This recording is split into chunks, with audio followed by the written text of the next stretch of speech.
ரஹ்மத்துல்லாஹி வபரகாத்துஹு. சரி, நேற்று என்ன பண்ண நடத்தணும்? தொழுகை பயிற்சி செய்முறை எப்படி தொழுகணும்னு நம்ம என்ன பண்ணோம் சொல்லி காட்டணும். ஏன்னா நம்முடைய தூதர் முகமது நபி ஸல்லல்லாஹு அலைஹி வஸல்லம் அவர்கள் சொன்னாங்க, என்னை எவ்வாறு தொழ கண்டீர்களோ அவ்வாறே தொழுங்கள். ரசூலுல்லாஹ் சொன்னாங்க, என்ன சொன்னாங்க? என்னை எவ்வாறு தொழ கண்டீர்களோ அவ்வாறே தொழுங்கள். ரசூலை எப்படி தொழுது காட்டினாங்களோ அப்படிதான் நம்ம தொழுகணும். நம்ம இஷ்டத்துக்கு அல்லது நம்மள பக்கத்தில் நிற்கிறவங்க எப்படி தொழுகிறாங்களோ அல்லது நம்ம அத்தா நம்ம வீட்டில் எப்படி தொழுகிறாங்களோ அப்படி நம்ம தொழக்கூடாது. எப்படி தொழுகணும்? முகமது நபி எப்படி தொழுது காட்டினாங்களோ அப்படிதான் தொழுகணும். ஓகேங்களா? அதான் நேற்று நம்ம சொல்லி கொடுத்தோம். தொழுகையினால நமக்கு என்ன நன்மை கிடைக்கும்? அல்லாஹின் தூதர் ஸல்லல்லாஹு அலைஹி வஸல்லம் அவர்கள் சொல்றாங்க, தொழுகையின் மூலமாக அல்லாஹ் ஏராளமான நன்மைகளை தருகிறான். ஏராளமான நன்மைகளை தரான். அல்லாஹ் குர்ஆன்ல என்ன சொல்லி காட்டுறான்? இன்ன ஸலாத்த கானத் அலல் முஃமினீன கித்தாப மௌகூதா. தொழுகை என்பது முஸ்லிம்களுக்கு நேரம் குறிக்கப்பட்ட கடமை. அந்தந்த நேரத்தில் என்ன பண்ணிடணும்? தொழுகையை தொழுது வரணும், கரெக்டாக தொழுது வரணும். ஓகேங்களா? ரசூல் ஸல்லல்லாஹு அலைஹி வஸல்லம் அவர்கள் முகமது நபி சொல்றாங்க, நீங்க தொழுகையை தொழுவுங்க. தொழுகையை தொழுவதின் மூலமாக அல்லாஹ் உங்களுடைய தரஜாவை நன்மையை கூட்டி கொண்டே இருக்கிறான். இன்னொரு பக்கத்து தீமையை போக்கி கொண்டே இருக்கிறான். ஒரு பக்கத்து நன்மை ஏறிக்கிட்டே இருக்கும், இன்னொரு சைடு நம்ம அன்றாடம் செய்யக்கூடிய தீமை இருக்கு பத்தியா, பாவம், அந்த தீமை போய்கிட்டே இருக்கும். ஓகேங்களா? அப்போ தொழுகை சொர்க்கத்தினருக்கான ஒரு கேடயமா இருக்குது. மறுமை நாளில் அல்லாஹ் ஃபர்ஸ்ட் நம்மள்ட்ட என்ன கேள்வி கேட்பான்? தொழுகையை பற்றி தான் கேட்பான். மக்ஷர் மைதானத்தில் எல்லா மனிதர்களும் எழுப்பப்படும் பொழுது நரகவாசிகளெல்லாம் நரகத்தில் தூக்கி போடுறதுக்கு பிறகு அல்லாஹ்வையும் ரசூலையும் ஏற்றுக்கொண்டவர்கள் மிச்சம் அனுப்பாங்க. அவங்கள்ட்ட முதல் கேள்வி என்ன கேட்பான்ல?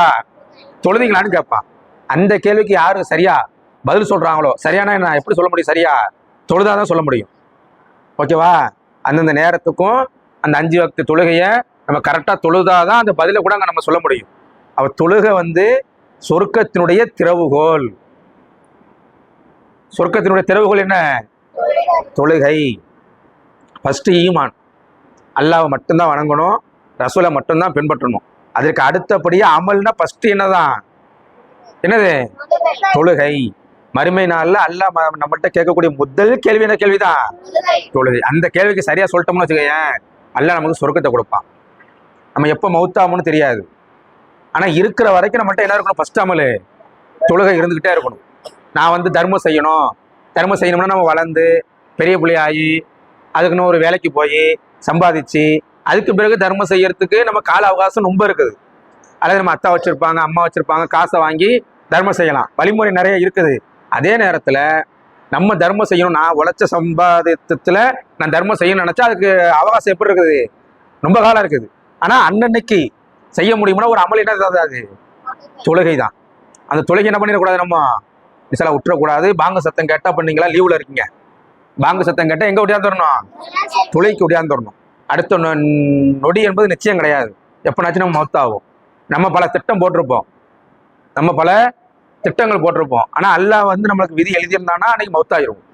ஆனால் அந்த மௌத்துக்குள்ள நம்ம என்ன பண்ணணும்? ஃபர்ஸ்ட் தொழுகை. தொழுகை கரெக்டாக இருக்கணும். ஃபஜருடைய நேரம் லுஹருடைய நேரத்துக்கு இடைப்பட்ட நேரத்தில் அல்லாஹ் மௌத்தாக்கிட்டான்னு வச்சுக்க நம்மளை ஒன்றும் செய்ய முடியாது. அவ ஃபஜருடைய தொழுகையை தொழுது இருக்கணும்.